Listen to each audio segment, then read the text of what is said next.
Okay, let's dive in. We're looking at a life today that's, well, it's so far removed from anything most people experience. It kind of rewrites the rules, doesn't it? It really does. We're talking about resources, power, perception, all completely redefined. Exactly. We're focusing on X, the son of Elon Musk and Grimes, and trying to understand what shapes the worldview of a child growing up where, the usual boundaries just aren't there. That's right. And we've pulled together sources that paint this picture, this really extraordinary environment. It's this blend of, well, extreme luxury, yes, but also this unprecedented exposure.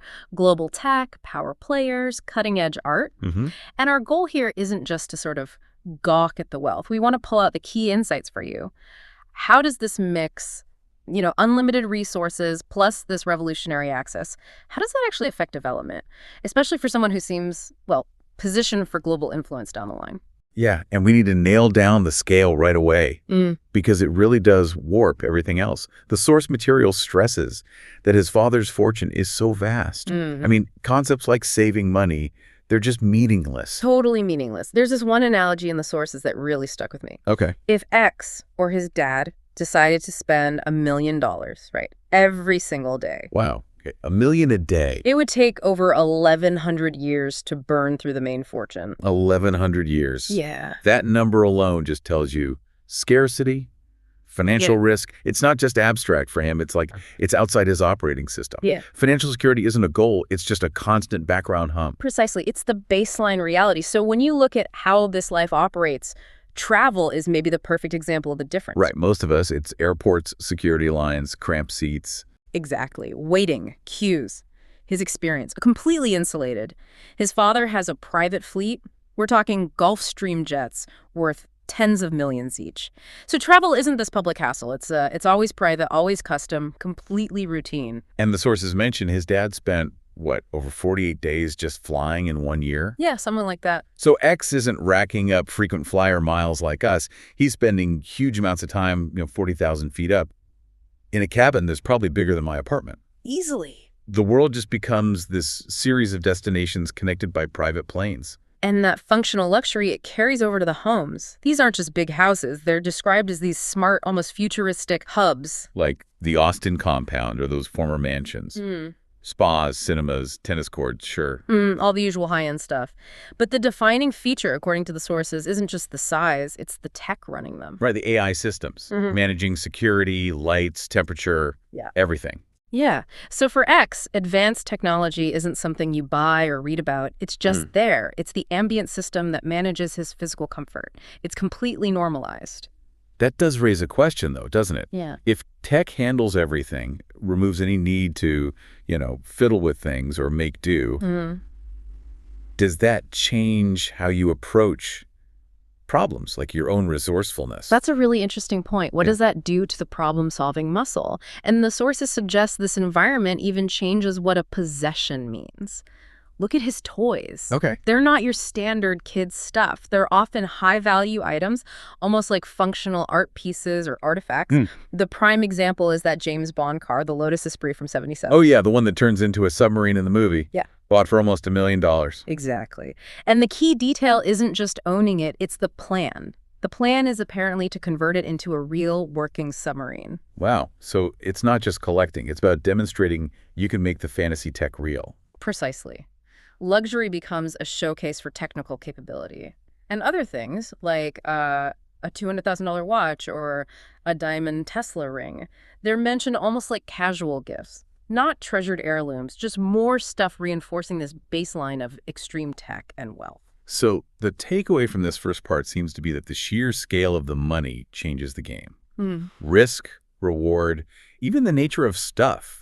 It's all different when everything's replaceable, and advanced tech is just normal. Yeah, it internalizes a different set of physical and economic laws almost. Okay, so now let's shift gears, because the money is one thing, but the access, that's maybe the truly unique part. Right. The wealth enables it, but the access is the real education here. This is where it moves from just richest kid to potentially most connected kid. Exactly. And we're talking about essentially political playgrounds. The sources give these absolutely jaw-dropping examples. Like being in the Oval Office as a toddler. Yes.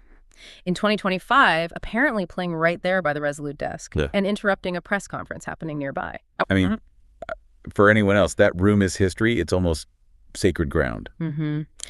For X, it's just another room where Dad has a meeting. That blurring of boundaries is, well, it's something else. He's also reportedly seen just wandering the halls of the U.S. Congress. So his civics lesson isn't a textbook. It's literally walking around the halls of power, seeing decision makers constantly. Pretty much, week in, week out. Do the sources say anything about how, actual government staff react to this? Is there concern, or is it just accepted because of who his father is? The accounts seem to suggest it's mostly just accepted, with sort of resignation, maybe. The usual rules bend or break because of the sheer influence involved. Okay. And this isn't just politics. It spills right over into the business world. Huge deals, stuff that shapes the global economy. That's just the background noise of his childhood. You mean like that X-Corp meeting in 2022? Yeah, exactly. Adults are in there talking billion-dollar strategy for social media's future. And the room is also a makeshift playroom for X. Toys scattered around $1 billion negotiation. It's hard to picture, isn't it? And then there was that conference in Miami, 2023, MA Global Possible. Right, where he was apparently playing on the stage while these major business leaders were discussing global economic shifts. Yeah, so for us, these events are huge deals, massive stakes. For him, just where Dad is working today. Okay, so zooming out, this level of access means he's routinely around global leaders. People like Narendra Modi, Donald Trump. The sources mention encounters like these. He's picking up a kind of political diplomatic fluency at an age when most kids are learning basic social studies. But does that also create a kind of isolation? If your main interactions are with the most powerful people on Earth, not, other kids dealing with normal life. That's the potential downside, isn't it? His peer group effectively consists of global power brokers. Yeah. That's a very different reality from interacting with people facing everyday constraints. And this environment, this high-stakes world, it basically is his education. It's intensely technical, very future-focused. Definitely. The sources really highlight his obsession with space exploration. SpaceX stuff. Yeah, it's not just a casual interest, right? Yeah. It says he gets genuinely upset if he can't go to SpaceX meetings. Right. And his knowledge seems startlingly deep for his age. He can apparently tell the difference between complex rocket parts like control fins or talk about combustion patterns. Stuff that university engineering students grapple with. Exactly. And he saw the Starship test explosion firsthand. It's not learning from a book. It's real-time R&D as childhood playtime. He's basically living the let's go to Mars project day to day.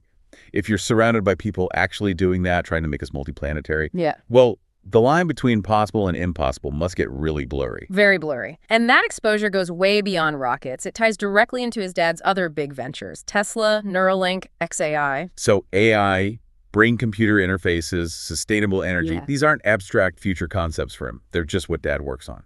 It's part of the daily conversation. This early immersion is profound. The sources suggest, and it makes sense, that traditional schooling just can't keep up. How could it?